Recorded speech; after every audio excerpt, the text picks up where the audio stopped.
চলে যাই সব ছেড়ে যেতে হয়, মৃত্যু মানে না কোনো পরিচয়। সব রাজা মহারাজা আর মহাবীর কাউকে অবকাশ দেয় না। ফেরাউন শেষ তক ছিল না, মৃত্যু তাকেও ছেড়ে দিল না। থেকে গেছে তার সব স্মৃতিচিহ্ন, কেউ আজ তার হয়ে রয় না। এই সেই পিরামিড দাঁড়িয়ে আকাশের দিকে মাথা বাড়িয়ে, ইতিহাস হয়ে আছে চিরকাল, ফেরাউন শুধু ভবে রয় না। নীল নদ আজও আছে থাকবে, চিরদিন সত্যকে ডাকবে,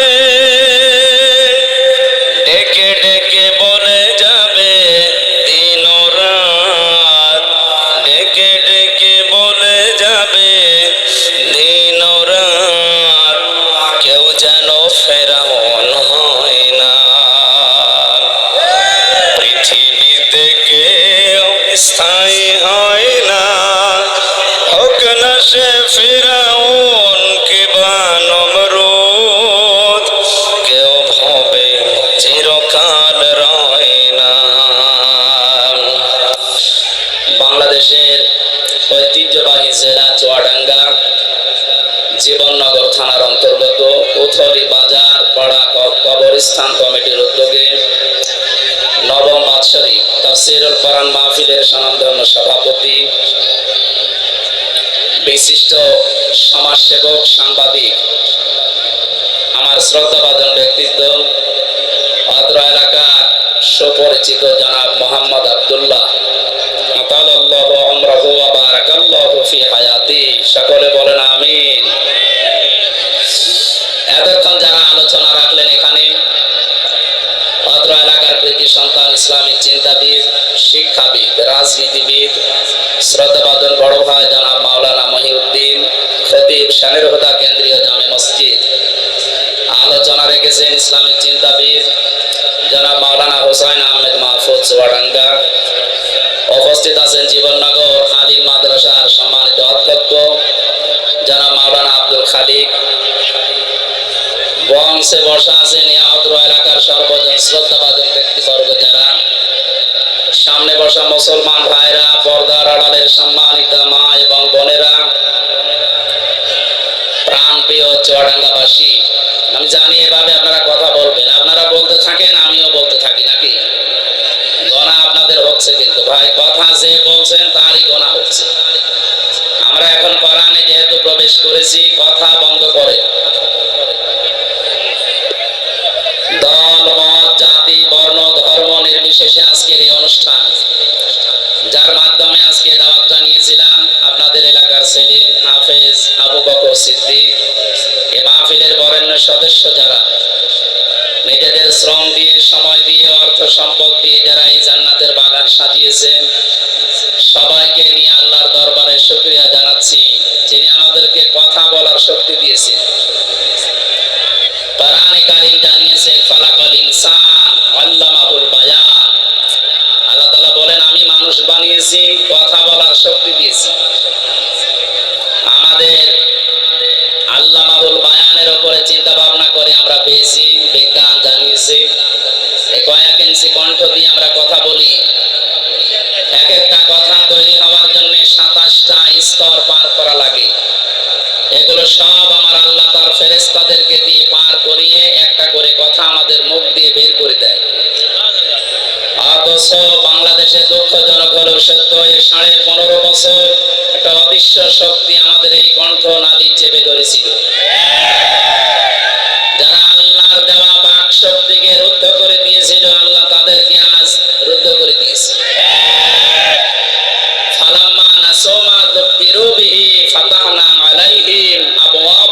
আল্লাহ 60 সূরা আনআম 44 নম্বর আয়াতের প্রথম অংশে আছে। আল্লাহ তাআলা বলেন, যখন তারা আমি আল্লাহর নির্দেশ, আমি আল্লাহর আদেশ ভুলে গেল, তখন তাদের নিয়ামত আমি আল্লাহ যত ছিল সব খুলে দিলাম। তাদের শান্তি, তাদের স্বস্তি, তাদের টাকা পয়সা, তাদের ক্ষমতা, দিন যত গেল আমি আল্লাহ বাড়িয়ে দিতে থাকলাম। আমরা 2006 সালের 28 অক্টোবরের পর থেকে পৃথিবীর ইতিহাস যারা পাল্টিয়েছিল এই দেশে, এই আয়াতটা ওই সময় পড়ার পরে মনে করেছিলাম আল্লাহ মনে হয় এই মানুষগুলোকে পৃথিবীর মানচিত্রে আর জায়গা দেবেন না। অথচ দেখলাম 2 বছরের ব্যবধানে আল্লাহ তাদেরকে ক্ষমতার চেয়ার দিলেন। 5 বছর পরে মনে করলাম না, আর মনে হয় যাবে না, দেখলাম না, আবার টিকে গেল। 5 বছর পরে দেখেছি আবার টিকে গেল। 24 সালেও তারা টিকে গিয়েছিল। পরের শব্দটা আমরা বাস্তবে মিলিয়ে দেখলাম সূরা আনআম 44 নম্বর আয়াত, 7 নম্বর পারা, 12 নম্বর পৃষ্ঠা, 2 নম্বর লাইনে এটা আছে। আল্লাহ পাক বলেন, হাত্তা ইদা ফারিহু বিমা উতু আখাযনাহুম বাগতাতান। এই যে পৃথিবীর মানুষেরা কান খাড়া করে শোনো, এই মানুষগুলো যখন আমার দানকৃত বস্তু নিয়ে এখানে ক্ষমতা হতে পারে, অর্থ হতে পারে, প্রভাব প্রতিপত্তি হতে পারে, এই বিষয়গুলো নিয়ে যখন এরা আনন্দে আত্মহারা হয়ে আছে, এরা আনন্দে যখন মেতে আছে, আখাযনাহুম বাগতাতান, আমি আল্লাহ হঠাৎ করে তাদেরকে ধরলাম। ও চুয়াডাঙ্গাবাসী, জালেমদেরকে ধরেন কে? এখানে ফাইল আল্লাহ নিজে কর্তা, হোম দিয়েছেন আল্লাহ, বহু বচন দিয়ে জানিয়েছেন এ পৃথিবীতে যারাই জালেম আল্লাহর নিয়ামত পাওয়ার পরে আনন্দে যারা আত্মহারা হয়ে আল্লাহর জিকির যারা ভুলে থাকে, তাদেরকে সরাসরি আমার আল্লাহ নিজে অ্যাটাক করেন। আল্লাহ পাক বলেন, আমার ধরনটা লক্ষ্য করো, আখাযনাহুম, আমি নিজে তাদেরকে ধরলাম, বাগতাতান, আকস্মিক ভাবে, ফাইদাহুম মুবলিসুন, এই মানুষগুলো হতাশ হয়ে গেল। আপনি 2024-এর 5 আগস্টের সাথে আয়াতটা মিলান, আমার মনে হয় খাপের খাপ মিলে যাবে। ওরা কিন্তু আনন্দে ছিল। জালেমেরা কোনোদিন চিন্তা করে না যে আমাদের দুপুরের খাবার খাবার সময় পাবো না। যদি চিন্তা করতো জীবনও রান্না করতো না। কথা বলে না কেন? বিকাল 3টার ভেতরে ছেলে মেয়েরা যে তাদের ঘরে যা পেয়েছে ওইগুলো লুকিয়ে রাখতো। এমন এমন জিনিস দেখিয়েছে যেটা এখন আর দেখানো সম্ভব না। কথা বলে না কেন? আল্লাহ বলেন, মানুষগুলোকে আমি আকস্মিক ভাবে ধরলাম, তারা হতাশ হয়ে গেছে, এমন নিরাশ হয়ে গেছে। তাদের চেহারার দিকে হে নবী আপনি তাকাবেন, দেখবেন ওদের চেহারার ভেতরে হতাশা। আপনি আজ দেখতে পাচ্ছেন আগস্টের 5 তারিখের পর থেকে আজকের দিন পর্যন্ত যত জালেম ধরা পড়ছে সবার চেহারা হতাশায় পরিপূর্ণ। তাহলে এটা ছাত্র জনতা বাংলাদেশের ছেলে মেয়েরা ধরেনি, এটা ধরেছে কে? কেন? এই মানুষগুলো আল্লাহর নিয়ামত পাওয়ার পরে আমার আল্লাহকে যখন ভুলে যায়, এই মানুষগুলোকে তখন আল্লাহ নিজে ধরেন। আর বাস্তবে আমরা যারা এই পৃথিবীতে সৎ কাজের আদেশ করি, এর পেছনেও কারণ আছে। ফালাম্মা নাসু মা যুকিরু বিহি আনজাইনাল্লাযীনা ইয়ানহাউনা আনিস সূ ইলা আখিরি আয়াত। আল্লাহ পাক বলেন, মানুষ যখন আমার নির্দেশ পাওয়ার পরে, আদেশ পাওয়ার পরে ভুলে যায়, এই মানুষগুলোকে তখন আমি আল্লাহ শাস্তি দেই। তাদেরকে শুধু বাঁচিয়ে রাখি যারা দুনিয়াতে সৎ কাজের আদেশ করতো আর এদের অন্যায় কাজে বাধা দিত। এই 15.5 বছরে আয়াতটা আপনি মিলাবেন, সূরা আরাফে আছে। আমি তো বাস্তব বলছি, এই 15.5 বছরে যারা কোরআনে কারিমের কথাগুলো দিয়ে মানুষদেরকে অন্যায় থেকে ফিরিয়ে রাখার চেষ্টা করেছে, তাদেরকে আল্লাহ এখন বাঁচিয়ে দিচ্ছে। ওরা বলে আমরা যা করবো, আপনারা বলেন কেন? আমরা বলি আমাদের নিজেদের বাঁচাতে। এই যে স্টেজটা দেখতে পাচ্ছেন, এটা মনে করেন 1 তলা, এর উপরে আর 1 তলা আছে। নৌকা চলতেছে সমুদ্রে, নিচতলায় পানির ব্যবস্থা নেই, উপর তলায় একটা পানির ব্যবস্থা করা আছে। নিচের লোকগুলো শুধু মাঝে মাঝে সিঁড়ি বেয়ে যায় উপরে পানি আনতে। উপরের লোক যদি বলে কি করেন এত ডিস্টার্ব, নিচেই তো পানি আছে হাতের নাগালে, খুলে নিতে পারেন না তক্তা?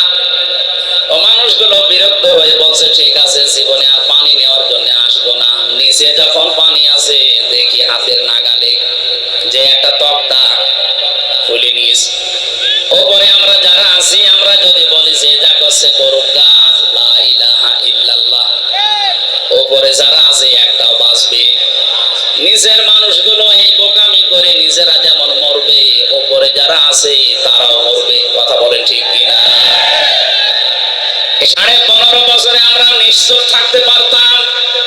আমার তো বাস্তব যতটুকু জ্ঞান আমি দেখেছি, এই 14টা দল বাদ দিয়ে বাংলাদেশে যত মানুষ আছে আমরা সব কিন্তু মাজলুম। কথা বলে না কেন? যে দলের নাম আমি বলি না, 14 দল বাদ দিয়ে যারা আছি আমরা সব মাজলুম। আমার আয়াতের শেষের শব্দে এটা আছে, আমরা ব্যাখ্যায় যাব। আমি আমার যতটুকু লেখাপড়া আয়াতের উপরে আছে, আমার মনে হয় বাংলাদেশ আজকে একেবারে মিলে যাবে। আপনারা থাকবেন তো ঘন্টা খানিক। আল্লাহ পাক বলেন এই মানুষগুলো যখন আমি আল্লাহর আদেশ ভুলে যাই, যে মানুষগুলো সৎ কাজের আদেশ করে আর অন্যায় কাজে বাধা দেওয়ার চেষ্টা চালায়, আযাব যখন পাঠায় তখন তাদেরকে বাঁচিয়ে দেয়। আমরা এই আয়াত পড়েছি এই কারণে, জীবনের রিস্ক নিয়ে হলেও সৎ কাজের আদেশ অসতে আমরা বাধা দেই। উপর তলায় আসি বলে নিচে থাকবো তা না, যা করছেন নিচে বসে বসে, এটা যদি উপর থেকে বাধা আমরা না দেই, যত আল্লাহর বড় হলে আমরা উপরে থাকি, আপনারা ডুবলে আমরা ডুববো। এখানে 56,000 বর্গ মাইলকে এমন নিরাপদ রাখতে চাই যেন নিচে কেউ নৌকার তক্তা খুলতে না পারে। আজকে একজন উপদেষ্টার নাম নিয়ে সারা বাংলাদেশ না সারা বিশ্ব থেকে ঝড় উঠেছে, তাকে বাদ দেওয়া হোক। কেন? কারণ এই লোকটার 9টা দোষ বের হয়েছে। 1 নাম্বার, সে সমকামিতা প্রমোট করে। সে চায় যে পুরুষে পুরুষে বিয়ে হোক, এটা আল্লাহর নিষিদ্ধ কাজ। একথা বলে রাখা। আল্লাহ পাক বলেন যায়্যানা লিন-নাসি হুব্বুশ শাহাওয়াতি মিনান নিসা। পৃথিবীতে আমি কয়েকটা জিনিসকে মানুষের ভেতরে আকর্ষণীয়, লোভনীয়, সুশোভিত করে দিয়েছি। তার ভেতরে 1 নাম্বারে নারী। মেয়েদের প্রতি পুরুষের আকর্ষণ এটা স্বাভাবিক। তৈরি করেছেন কে? আল্লাহর এই নির্দেশকে যারা ডাইভার্ট করে এখন পুরুষে পুরুষে বিয়ে করতে চাচ্ছে, এইরকম মানুষকে যারা উপদেষ্টা বানিয়েছে দেশের 16 কোটি মানুষ মানে না। আপনি বাইরের দেশের খবর নেন, যাদের ঈমান আছে তারা এই লোককে মানতে পারে না। এটা যেহেতু শুধু তাফসীর মাহফিল না, এখানে সব দলের মতের ধর্মের লোক আছে আমি জানি। এটা শুধুমাত্র এদেশে যারা মুসলিম দাবি করছে তাদের অনুষ্ঠান না। আপনি দেখবেন রাস্তা দিয়ে আসার সময় কত হিন্দু পর্যন্ত বউ ছেলে নিয়ে আসতেছে। হাদা বায়ানুল লিন্নাস হুদাল লিন্নাস। মানুষ কত পাচ্ছে যারা বিবেচিত আজকের এই অনুষ্ঠান তাদের জন্য। সুতরাং আমার সামনে এখন এই 10,000 20,000 মানুষ না, আমি 18 কোটি মানুষের দায়িত্ব নিয়ে বলছি, তাড়াতাড়ি অবিলম্বে এই শয়তানকে আপনারা বাদ দিন। তার নাম বলতে চাই, আপনারা বুঝে ফেলেছেন। কথা বলেন না কেন? আমরা চাই ওনাকে যেন না রাখা হয়। সবগুলো আমার বলা দরকার নেই, একটাই যেহেতু বলেছি, মানে আল্লাহর নিষিদ্ধ কাজ। নারী পুরুষের আকর্ষণ নষ্ট করে নিজের স্ত্রীকে দিয়ে পর্যন্ত সিনেমা বানিয়েছে ব্যাচেলার। আপনি দেখবেন 3rd পারসন সিঙ্গুলার নাম্বার। এই সমস্ত সিনেমাগুলো আমি নিজে উপন্যাসে পড়েছিলাম বিশ্ববিদ্যালয় থাকাকালীন। এখন দেখি ওইগুলো দিয়ে সিনেমা বানিয়েছে যেগুলো পরকীয়া প্রেম উস্কে দেয়। ওনার স্ত্রীকে দিয়ে সিনেমা বানিয়ে উনি মানুষের ভেতরে পরকীয়া প্রেম, এটা আল্লাহর নিষিদ্ধ কাজ। কথা বলে না কেন? পরকীয়া প্রেম যেটা, এটা নিষিদ্ধ কাজ না। কোন হিন্দুকে বলেন, সেও মানবে না। যদিও সে আল্লাহ বিশ্বাস করে না, তারপরও সেই অবৈধ কাজ মানে না।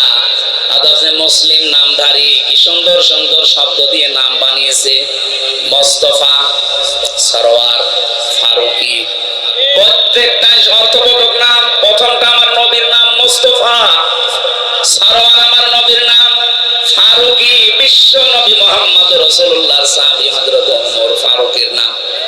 এত সুন্দর সুন্দর জিনিস দিয়ে নাম বানালেন আর কাম করছেন সব উল্টা। ফারুক মানে সত্য মিথ্যার পার্থক্যকারী, আর আপনি সত্য মিথ্যা সব মিশ্রণ ঘটিয়ে সব এক করে দিচ্ছেন। এই জন্য জীবন যতদিন আছে আমরা চাই আমরা যেন আল্লাহর আযাব এবং গজবে আপনার মতো না পড়ি। এই কারণে আমরা বাধা দেই, প্রতিবাদ করি। যদি আমাদের সামর্থ্য যতটুকু আছে এটাও বন্ধ করে দেই, আল্লাহর কসম দাউদ নবীর জামানায় যেভাবে বানর বানিয়ে দিয়েছে আমাদেরকেও বানিয়ে দেবে। আমরা তো আমাদের বাঁচার জন্য প্রতিবাদ করছি। এই 14 দলটা বাদ দিয়ে বাকি যারা আছে আপনি তাকান, জীবনের উপরে রিস্ক নিয়ে তারা কিন্তু প্রতিবাদ করেছে, এখনো করছে। এখানে চাচ্ছি এ দেশটা যেন অশান্ত না হয়। এই কি করেন আপনি? বিবেক নেই মনে হয়। কি শুরু করেছেন? কষ্ট হচ্ছে তো দেখতে পাচ্ছি। এভাবে থাকেন ভাই না, এই যে এখানে কয়েকজন খুঁজে দিন। কোথায় যাবেন? আমি আসার সময় তো দেখলাম মানুষের কোনো জায়গা নেই। বাধা দিলে মানুষের ঝোঁক সেই দিকে বাড়ে। এটাই সেই দুনিয়া তৈরি হওয়ার পর থেকে আরম্ভ হয়েছে। 15.5 বছরে বাধা দিয়ে কি করলেন আপনি? 1 তারিখে সব আল্লাহ উঠিয়ে দিয়েছে। সুতরাং যারা বাধা দিয়েছিলেন তাদেরকে তো আর খুঁজে পাওয়া যাচ্ছে না, তাদের খুঁজে পাওয়া যাবেও না। কারণ এই আয়াতের পরের শব্দ ফাকুতিয়া দাবিরুল কওমিল্লাযিনা যালামু, জালেমদের গোড়া কেটে দিয়েছে কে? বলেন বলেন। ওদের গোড়া কেটে দিয়েছে। এই জন্যই তো এখন নতুন নতুন ইস্যু বানাচ্ছে। কতগুলো ইস্যু তৈরি করলো 5 তারিখের পর থেকে, একটাও হালে পানি নেয়নি। এখন আবার নতুন করে আরেকটা তৈরি করছে। বিশ্বের বিভিন্ন মোড়লের কাছে এখন ধারণা দিচ্ছে যে আমি নির্বাচিত সরকার ছিলাম, আমাকে উৎখাত করা হয়েছে। এটা ডাহা মিথ্যা কথা। এরা যদি কেউ শয়তান কেউ বলে যে 15 বছরে কি দেশে নির্বাচন হয়েছে, শয়তানও হাসবে। কথা বলে না কেন? আপনি একটা ঘোড়াকে সকালবেলা জিজ্ঞাসা করেন, ঘোড়াও বলবে একটা কথা বলবে। নির্বাচনের আগে যেখানে 154 জন হয়ে যায়, দিনের ভোট যেখানে রাতে হয়ে যায়, সেখানে আপনি এই কথা সারা বিশ্বের মানুষকে মোড়লদেরকে শোনাচ্ছেন কি? আপনি একটা হাসি মানুষ, এত বড় মিথ্যা কথা বলেন। আমি আর নাই বললাম। সুতরাং হাসি মানুষের কথা বলা ঠিক না। আপনার কথার কারণে আজ কিন্তু আমরাও কালার হয়ে যাচ্ছি বাইরের দেশে। এই যে সিঙ্গাপুর, মালয়েশিয়া কয়েকটা দেশ ধরলাম, এই সমস্ত দেশে যাওয়ার পরে দেখি ওই মানুষগুলো গালি দেয় প্রথমে। আমি মদিনা থেকে একটা গাড়ি নিয়েছিলাম আবু জেহেলের কবর দেখার জন্য। ভাড়া ঠিক করার পরে ড্রাইভারকে বললাম চলেন, উনি আমারে বলে ইয়া হাজি ওর হত্যা। এভাবে দামাদামি করে কোন দেশে বাড়ি? যেহেতু মেন বাংলাদেশ। হারামি। হারামি মানে আপনাকে বলি না, আপনার দেশে যে দায়িত্ব আছে ওইটা যা বলেন। আপনি বলেন আপনার সাথে আমি আরো 2 লাইন বেশি বলছি। অথচ লোকটা মদিনার লোক, জীবনেও কোনোদিন এনারা দেখেনি, নামও শুনি। খালি এই দেখেছে ওই হয়তো ফেসবুক চালায় বা যে ইউটিউব আছে, এই সমস্ত দৃশ্যগুলো ওখানে যায়, তামাম দুনিয়ায় তো যায়। এই মিথ্যা কথাগুলো দেখে দেখে বলে যে একটা কথা বলল, আল্লাহর ঘর তাওয়াফ করে গেল, নবীর রওজা জিয়ারত করে গেল, আর এরকম ডাহা মিথ্যা কথা বলে কি করে? 15.5 বছরে এই দেশে নির্বাচন হয়নি, এটা কি ওয়াজ করার প্রয়োজন আছে? এদেশের সবাই জানে। বিশ্বের মোড়লদের এই মিথ্যা কথা বলে এখন আর বোঝানো যাবে না, তারাও জানে। এদিকে তাকান ভাই। আল্লাহ তাআলা বলেন আমি নির্বাচিত করি। ওই চুয়াডাঙ্গাবাসী, নির্বাচিত করি আমি। এই কথা কার? সূরা হজ 78 নম্বর আয়াতের মাঝে আছে ওয়াজতাবাকুম, আমি তোমাদেরকে নির্বাচিত করি। নির্বাচিত করা হয় যে পদ্ধতির মাধ্যমে, ওই পদ্ধতির নাম নির্বাচন। নির্বাচন ছাড়া নির্বাচিত করা যায়? বলেন বলেন। তা আপনি যে বলেন যে আমি নির্বাচিত, নির্বাচন তো হয়নি, আপনি কিসের নির্বাচিত? এই ষড়যন্ত্র বন্ধ করার জন্য খুব ভালোভাবে যারা দায়িত্বে আছেন তাদেরকে বলছি তাড়াতাড়ি করে একটা সম্মানজনক সময় নিয়ে, এই নতুন নতুন করে উপদেষ্টা না বানিয়ে খুব তাড়াতাড়ি করে এই দেশে একটা নির্বাচিত সরকারের হাতে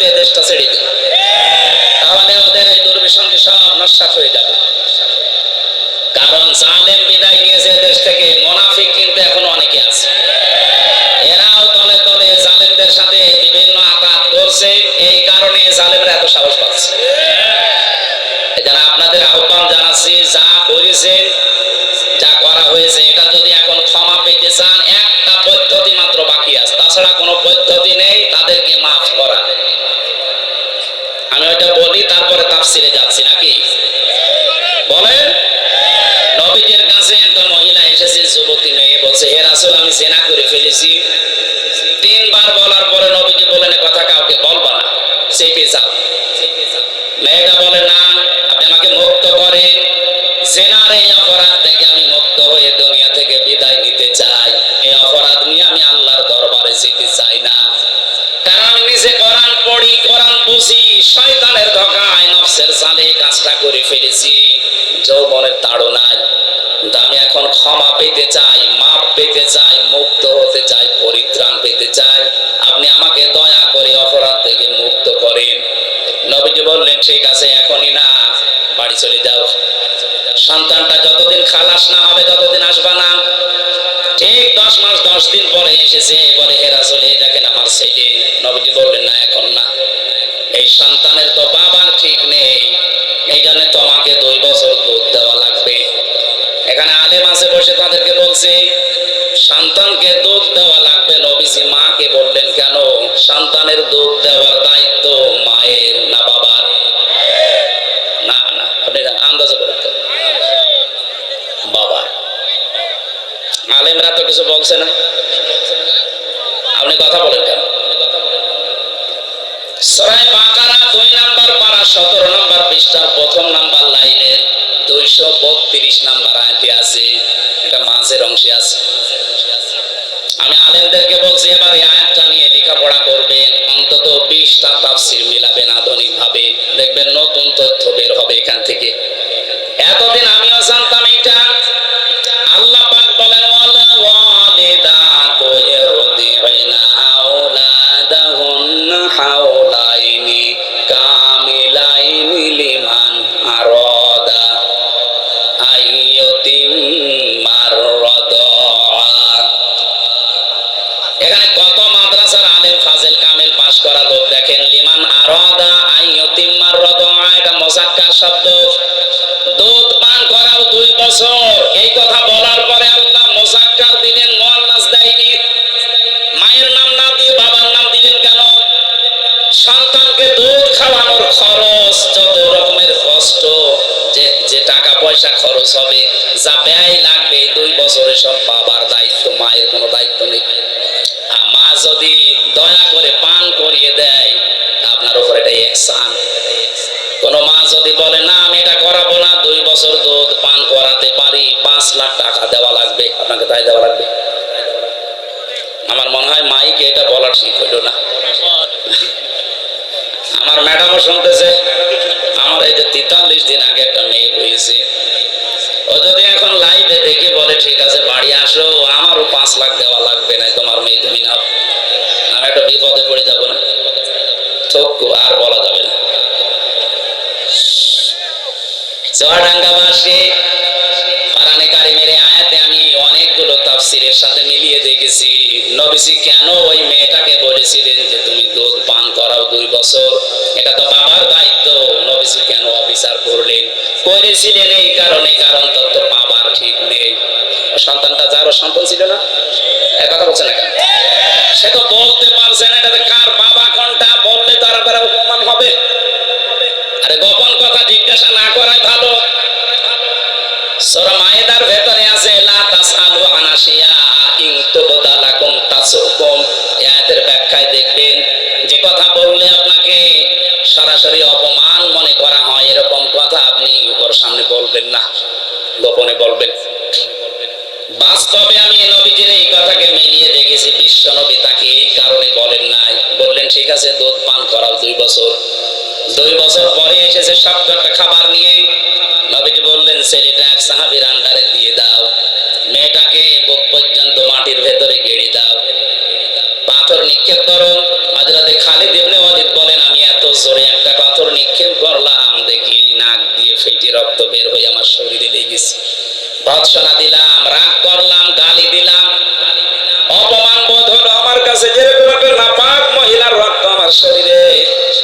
নবীজির কানে এই কথাটা যাবার পরে বিশ্ব নবী বললেন, খালিদ থামো, এ কথা বলবা না।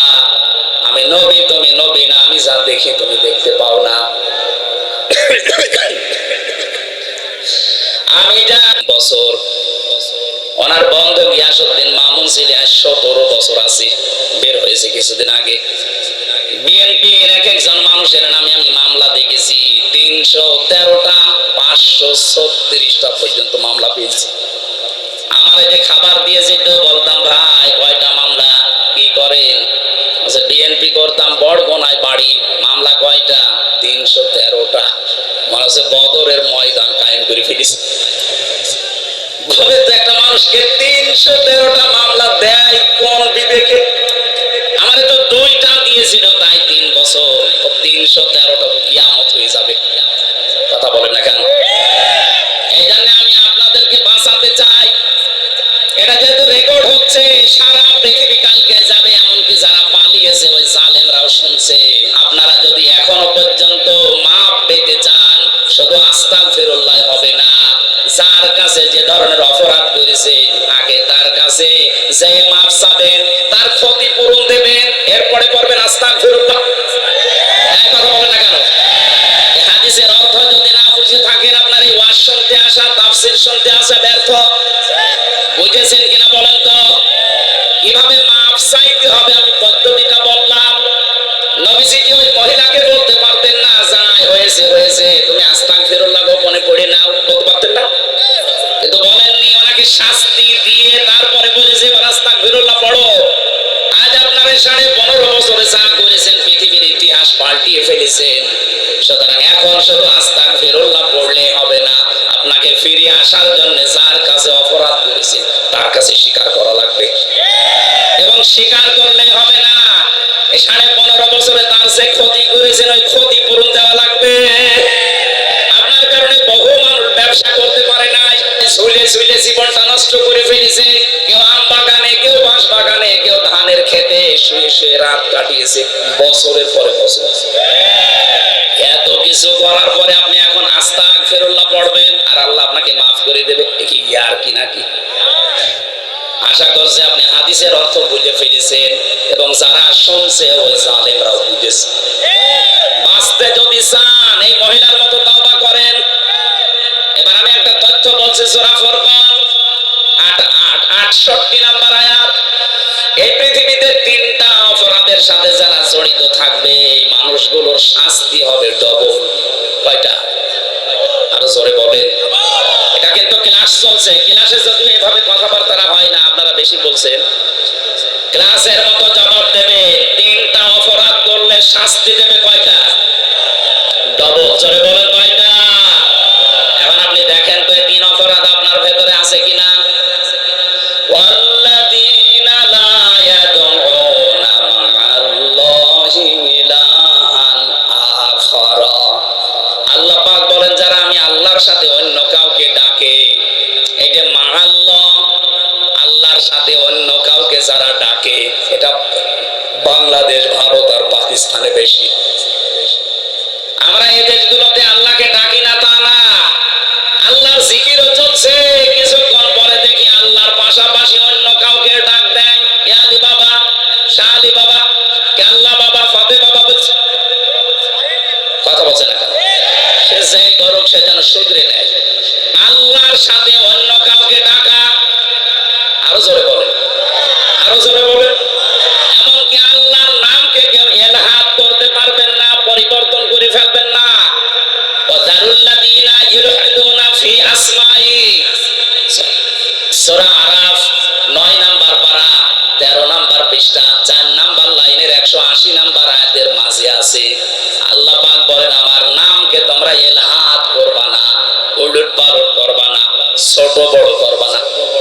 আজ যারা কালেমাকে লা ইলাহা ইল্লাল্লাহ পুরা কালেমা না পড়ে শুধু হালকা লা ইলাহা লা ইলাহা হবে, বলেন বলেন, শুধু ইল্লাল্লাহ ইল্লাল্লাহ হবে, আপনাকে পরিপূর্ণ করা লাগবে। তাম্মাত কালিমাতু রাব্বিকা সিদকা